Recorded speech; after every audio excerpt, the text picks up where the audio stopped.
Well, howdy there, Internet people. It's Bo again. So, today we are going to talk about Vice President Pence and his little chat with federal authorities. We're going to talk about the speed at which that chat occurred.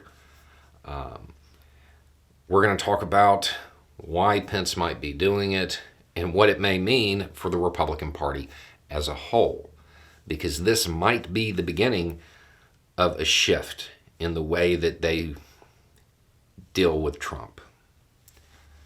Okay, so if you have no idea what I'm talking about, quick recap.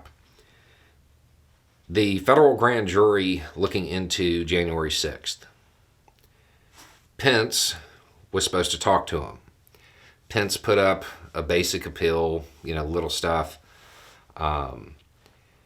And Trump put in his own appeal to try to get emergency relief. That appeal was not upheld on Wednesday. Thursday, Pence is talking to the grand jury. And according to reporting, he spoke to them for 5 hours or so. So what does this mean for the investigation? You don't bring a former vice president in to talk to a federal grand jury unless you plan on indicting. Plain and simple. The investigators are pursuing an indictment. I know there's a lot of people that talk about that because of the admittedly very slow pace that the prosecution is moving with. But you're not going to bring in a former vice president to talk unless you plan on indicting. Generally speaking, if you don't have anything to say, you don't end up talking to the grand jury for 5 hours.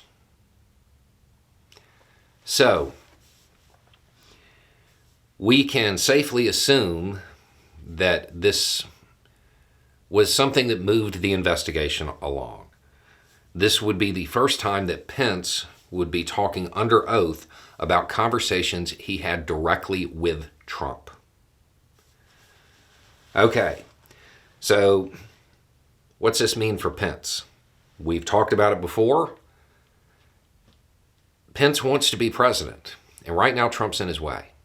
The smart political move for Pence was to put up the little baby fight and then, go in there and tell what happened. Put up the little baby fight to signal to that MAGA base that, I tried.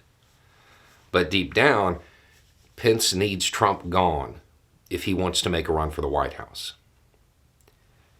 When it comes to the Republican Party as a whole, they have a Trump problem as well. They need him gone. They need Trump to be out of the primary. They get the same polling we talk about on this channel. They know the MAGA brand is 20 points underwater. He can't win a general. But they can't just push him out because they spent so much time catering to him that they can't force him out because it'll anger the MAGA base. And while the MAGA base can't win on its own, the Republican Party can't win without the MAGA base. So they have to find a way for Trump to go away, but it not be their fault. I mean, this seems like an option. I think we're going to see a lot of Republican figures be less supportive of Trump. They may not throw him under the bus, but I don't think they're going to extend as much support to him in hopes that he goes away and it clears the path for a different candidate. Pence probably has a better chance of winning the general than Trump does, because for a lot of Americans, particularly those that are just getting headlines, Pence stood up to Trump. He stood up to any attempt that occurred on the 6th. So he has a much better shot in the general than Trump does. I still think a Pence nomination is kind of a long shot, even with Trump out of the way. But this is definitely helpful to his cause, and it helps the Republican Party as a whole. So that's what happened. That's how it probably assisted the investigation. And this is why the Republican Party isn't suddenly disowning Pence, which is something you would have expected a couple years ago, right? There's a shift. It's occurring. It is moving very, very slowly, but it's happening. And it's a shift away from Trump. And there's also the whole thing with Republican donors being, let's just say, aloof right now.